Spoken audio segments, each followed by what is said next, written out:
Cinematographer SR கதிர் அவர்கள் சமீபத்தில் ஒரு இன்டர்வியூவில் பேசும்போது வேட்டையின் படத்தை பற்றி பேசியிருந்தார். வேட்டையின் படத்தோட இன்ட்ரோ பற்றியும் பேசியிருந்தார், இன்டர்வல் பிளாக் பற்றியும் பேசியிருந்தார், கிளைமேக்ஸ் பற்றியும் பேசியிருந்தார். இந்த மூணுமே இதுவரையும் நம்ம எந்த படத்துலையும் பார்க்காத விதத்தில் இருக்கும் அப்படின்னு சொல்லியிருந்தார். இன்ட்ரோ செம்ம மாசா தலைவருக்கே உரித்தான ஒரு இன்ட்ரோவாக இருக்கும்.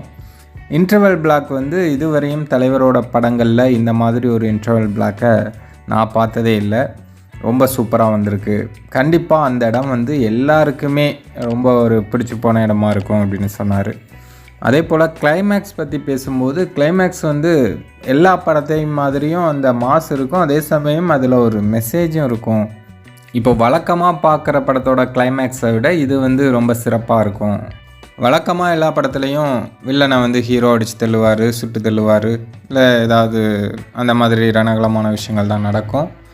பட் இந்த படத்தில் கிளைமேக்ஸ் ரொம்ப வித்தியாசமாக முற்றிலும் மாறுபட்ட ஒரு கிளைமேக்ஸாக இருக்குது. இது கண்டிப்பாக எல்லாருக்கும் பிடிக்கும்.